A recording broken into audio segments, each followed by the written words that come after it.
Hello, welcome to Pediatric Survival Swim. My name is Allison Hogue, and I am a survival swimming specialist here in Riverview, Florida. Welcome to my channel. I have created this channel today to bring awareness to the ever-growing epidemic of drowning, and not just drowning, but specifically childhood drowning, something that is very preventable, and yet the numbers are shockingly alarming, and they just keep growing year after year after year, and that has to change. So here we are. The CDC tells us that on average in America, about 3,536 people drowned, and that for of every 5 of those drownings, one of those are children, and that's a really big number and very scary.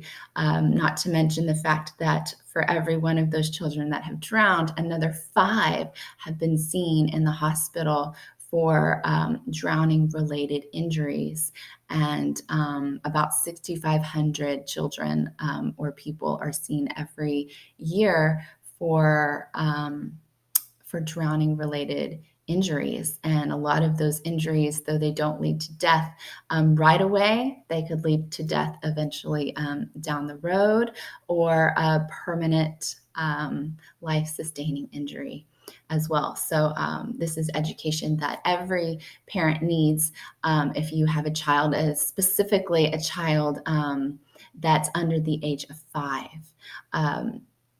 Childhood death due to drowning is the #1 cause of unintentional death from children under 5, and the second leading cause of death for children ages 5 to 15. 15-year-olds are drowning, and even children older than that. But the statistics kind of taper down to the 3rd and 4th and so on at age 16. So we're really focusing on 15 and under for childhood deaths due to drowning. The World Health Organization says on estimation 360,000 people lose their lives due to drowning each year. So it's not just America that has these issues, it's all over the world. Australia, the leading cause of death for children under 5 is drowning. China, leading cause of death for children under 5 is drowning. US, leading cause of death for children under 5 is drowning, and second leading cause of death from 15 to 5, 5 to 15. Bangladesh accounts for 43% of drowning victims are under the age of 5.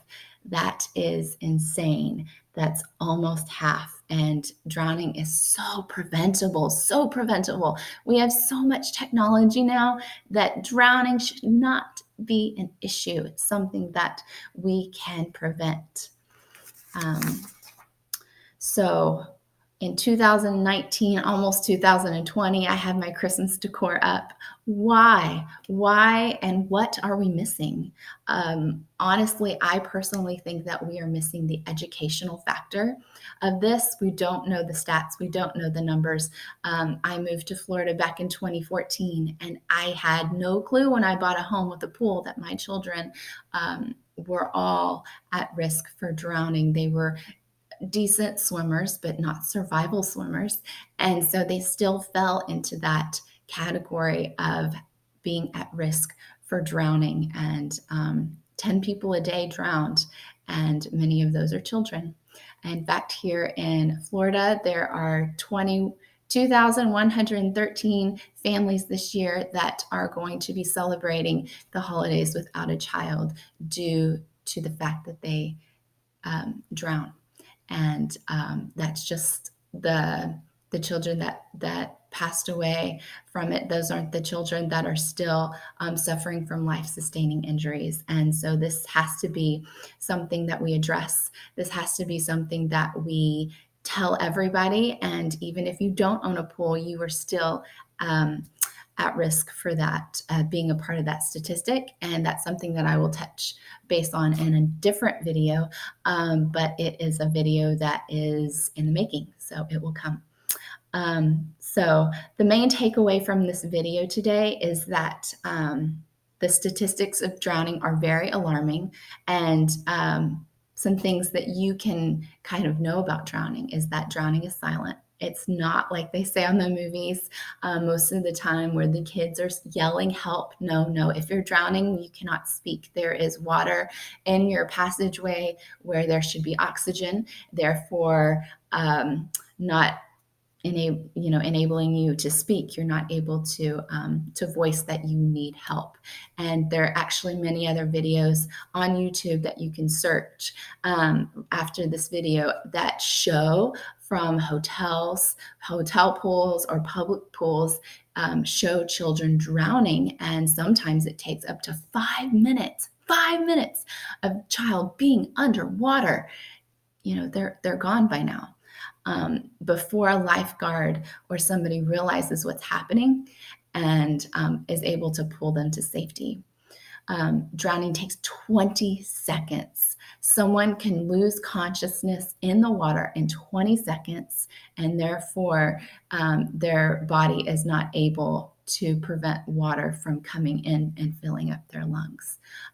So that's very scary. Drowning does not discriminate. Drowning does not care how old you are, your gender, your socioeconomic status. If you are an Olympic medalist, a doctor, a brain surgeon, if you have family members that are, your parents are, they don't care. Drowning does not discriminate. It does not matter. 70% of drownings happen at a home pool. Most of these drownings, out of that 70%, half of them, the children were not even supposed to be swimming. So that could be at a family event, Thanksgiving, holidays at your family or in-laws' house. It doesn't even have to be at your pool. These drownings are happening at huge rates. And the other half of drownings that do occur at an in-home pool while children are supposed to be swimming, many of them happen under the watch of somebody. A lot of cell phone uses, food distractions, friends over for a party. A lot of those things distract us from watching our children. And like I said, sometimes it looks like our children are swimming, and in fact, they are drowning. And I will touch base again on some different videos of how to recognize when a child is struggling and a child is drowning, and what to do and help for that. So the education behind this and how to combat this, number one, is sharing this information with as many people as you can, especially those here in the southern states who find a pool almost in every home or every other home, or somebody in your area has a pool where the swim seasons are a lot longer than those up in the north. Another thing we should be very aware of is those layers of protection. Layers of protection involve education, knowing the risks every time you enter the water. Survival swimming skills, that is number one. A good survival instruction can reduce the risk of your child drowning by up to 88%. And that is astonishing. And that would definitely bring our drowning numbers down exponentially if everyone knew this, but not everyone does. And not everyone is a swimming family. So why should those people enroll their children in swim lessons when they themselves don't swim? Well, we'll touch base on that in another video, but that's still very, very important. Even if you are not a swimmer, which you should be, if you're not, you should go get lessons, because you could end up needing those lessons at some point in your life. And another few extra layers of protection are pool fences, pool alarms, educating older children, especially the rates just increase and increase and increase as you have more children around, opening doors, closing doors, running in and outside.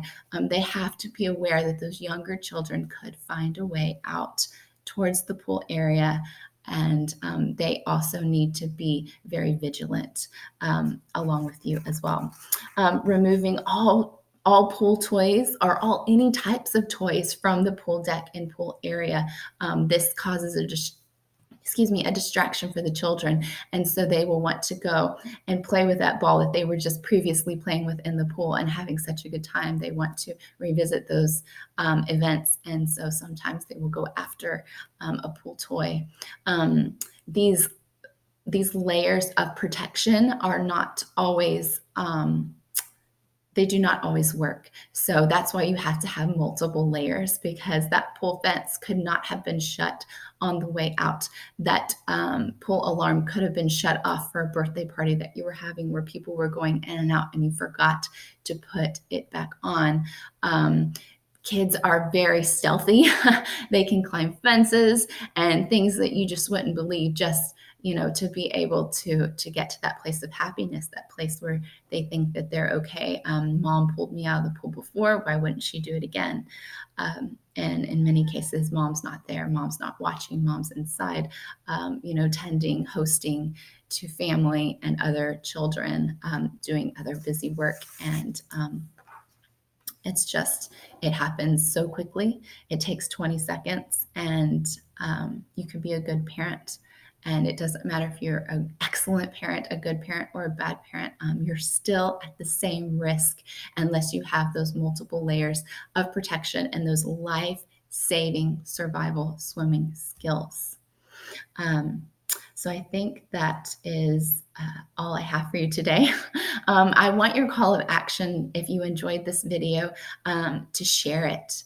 We need as many people on YouTube, the second leading cause, or the second most leading search engine we have. I think it's next to Google, and there's just no education on it.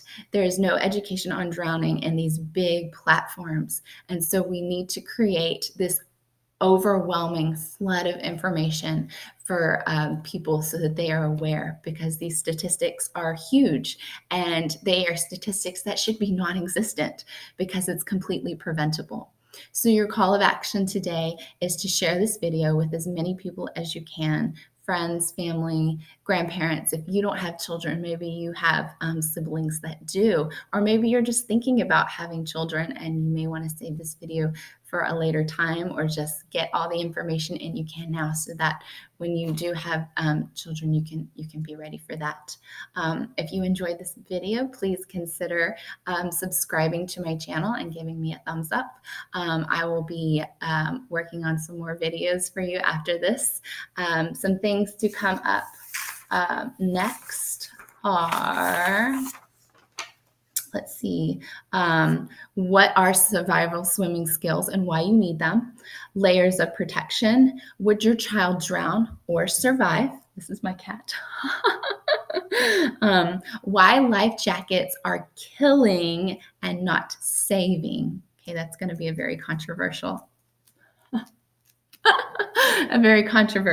one, so you don't want to miss that.